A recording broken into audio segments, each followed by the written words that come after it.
Smith, right? Is Dick Smith a successful retail chain? Yes or no? Yes. Okay. Why would they actually sell a product? Do you think they're actually making any margin here? But there's $9. It's US dollars, Australian, same thing, $9. Why on earth would they keep selling them? I saw them the other day. Drags people into their store. It's a loss leader. A lot of people don't know that Apple will not actually give a lot of margin to the stores of the iPads or the iPhones, right, that sell them. They keep all the money. The reason is they know that Apple knows they've got a shiny object. People love shiny objects. And they'll run into the store for the shiny object and maybe they'll buy something else. So they have these right at the front and they're called loss leaders. Every time you guys, when you start up your own online store, and we can help you with that, what you need to do is have one item that every single person wants that you don't make $1 off. You don't make a dime. You just sell that in big quantities so you can build a database of customers that will buy your other products, whether it be your two-man tents or whatever. So you have one product that takes the hit. This is your soldier that goes to war in the front lines, comes back, in a body bag, but all the other soldiers win because that scout's gone up front. That's the point. You have one loss leader, and I've done this with one item, 2, 3 items that I know I can push quantities of just so people know who Samurai is. Do you guys see that point, loss leaders? How many times have you guys walked into one store thinking you're going to buy something and you bought something else? Exactly. I mean, McDonald's are doing it now. McDonald's are doing it now. They have, I couldn't believe this. You can go into McDonald's and buy a Weight Watchers item. So you have all these people who are on diets, thinking they're going to lose all this weight. They walk in to buy their little salad, which is Weight Watchers 2 points, right? And what do they walk out with? Big Mac, quarter pounder, large fries and a Coke. And 20 nuggets. Okay? Clever marketers know this, and this is the type of stuff you need to be aware of.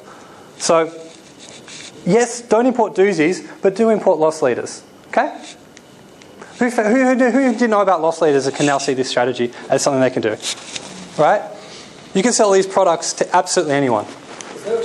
Okay, so let's move on to pocket bikes. Dave, if you could please keep your questions at the end. I will answer them, but please just let's wait till the end and we'll go through everything there. I just want to get through it because there's a lot to present. So let's talk about the pocket bikes.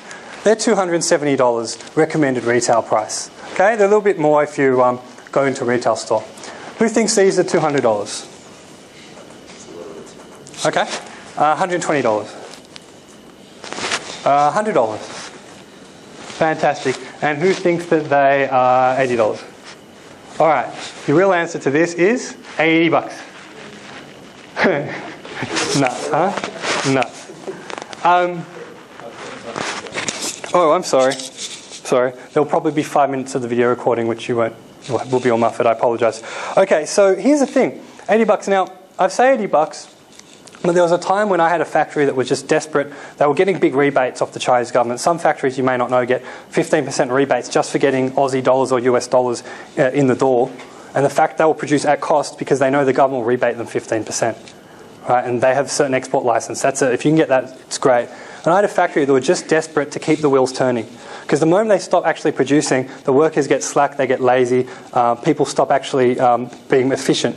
So the factory is actually desperate just to keep the cogs turning. And if you know that and you get it in the right time, I've actually had motorcycles, and when I say motorcycles, I mean pocket bikes for $61 US. At one time I got them that cheap. Right? Motorcycle. Because you're just talking, that's the material price. The labour was probably, $2, $3. Right? Most of that was the engine. Okay? And you'll have these opportunities. As you have relationships with the factories, you'll find that sometimes they'll just throw something and you're saying, hey, we just have a cancellation of an order. And they might give that order to you at bargain basement price. Okay, so unfortunately, everyone. I was hoping that there'd be at least one or two people who would actually get the questions right. But unfortunately, everyone fell under DVD player. So I've got a predicament. I have a prize that I want to give, right? A book full of money-making potential, but no one won the prize. So I think the only way I can do this is to test who's been listening. Hands up who've been listening all the way through. You guys just want a book. I know. Okay, so I guess what I'm going to do is I'm going to ask you a question, and the first person to yell out the answer, I think it's better because they can do it. And the first person to yell out the correct answer or close enough to it will get it. So if you guys cast your mind back to the first half of the seminar, when I talked to you about how much I was making a week importing from China. How much was that? 67. 60 to 90,000. He caught my attention first, sir. Congratulations. I'm sorry. There's any way of doing it. I said it to Bronson. Well done. Thank you. Enjoy. Fantastic. Well done. I'm sorry for the people who missed out. Okay, so let's move on. Okay. This is the best bit, okay? This and the next bit, which is about how to grow your business massively. So let's talk about my secret negotiation tactics. Who came here to hear about negotiation? Yeah? All right, well, let's get into it. Okay, so half the battle is won in communication. All right, how you come across is really, really important. Now, what you need to do is you want to look part in all communications. Hands up who's ever had a job interview, okay? Job interview? Okay, great. Did you turn up in a t-shirt and thongs? You didn't? Same thing when you're dealing with factories. When you're going over there and talk to them, dress the part. You know, wear a suit, wear a tie, or if you're a lady, wear business attire, and look professional. They'll take you a lot more seriously. And that goes for everything in life. Right? If you come across well, and people see you're presentable, then they'll look up to you and they'll respect you, because they see you're serious. If you put enough attention into what you're wearing, right, and you walk out of the door, you know, with your package wrapped, then fantastic. They're going to buy from you. They're going to like you, and they're going to give you cheap prices on your goods, and they're going to give you discounts. And this is not just about dress. I'm talking about communications. So when you're sending an email, don't send it from Freddie@hotmail.com or gmail.com. Have an actual. So these guys are from wild.com.au. So they're going to send Isaac@pets.gonewild.com.au. What happens when you email a factory in China and they see the word pets in the .com part of your website? What do you think that's going to do to them? They're going to like you. They're going to be like, oh my god, here's someone who actually has pets in their domain name. Right? So I want to talk about Ron Kemmler from TechSpeed. There's Ron. Ron, say hi. Put your hands up. Hi, Ron. Okay, now Ron is someone who he's a student of mine. And what I love about Ron is two things. He just shuts up and he listens. He does exactly what I tell him, and he doesn't ever question it. He just jumps in, and 9 out of 10 times it's paid off for him. And here's an example of how he's been able to get like factories in China, not to just respond, you know, in a week or 2 weeks, but to respond to you straight away with what you want to hear. And what Ron did is he's in the tech industry. Okay, he's selling solar chargers for iPhones, among other products. Now, if you look at this, he's in a tech industry. So if someone sees that thing, it doesn't have to be just a business card. Where can you put this in a communication? Signature. Beautiful. Well done, Braden. The signature of an email. So you put your signature in an email, you wrap the package of your emails in the subject line, in the address of your actual URL of where you're from. You need to have a website. And if you have this in your signature with your title, then even better. People will start respecting you. You're not looking like a 2-bit person who's just trying to import. If you come across professional from the start with the right vibe and someone who knows what they're doing, the Chinese factories will not half the battle's won. You won't need to negotiate. They'll be like so happy to deal with you that they'll basically just throw cheap prices at you. Now look what he's done here. I just want a round of applause for him for this. Clever. He translated it. If anyone can't figure that out, it's Chinese. Now, what he's done here is, and this is what I like, we actually did the research and we found out that CEO is actually not the most honorary title in China. Having a managing director is a lot better. This is one really good tip. And when you hand your business card, they see you're a managing director, it gets attention. Right? So that's essentially, do you see, when we're talking about negotiation, I'm not talking about gunslingers in the Wild West. Right? Who knows the negotiation tactic, never go first? Anyone heard of that? No? Okay, so basically the idea is when you're negotiating with someone, you ask them what they think it's worth first. Let them say so you know what they're thinking. That's a really advanced negotiation tactic. I'm telling you that that's not what this is about. What this is about is just coming across as someone who's genuine, someone who's believable by having all these signatures of proof that you're successful, and automatically the factories will be like, I want to do business with this person, and you'll get the good price and the good quality from the start because they'll be praying and for people like you. So that's really well done, Ron. Another thing I like to do is I always quote in a large order on a container. Don't ask for 20 pieces, ask for a container. Why? Because the larger quantities will give them an economy of scale. An economy of scale is where they can produce things really, really cheaply because they have a large production run.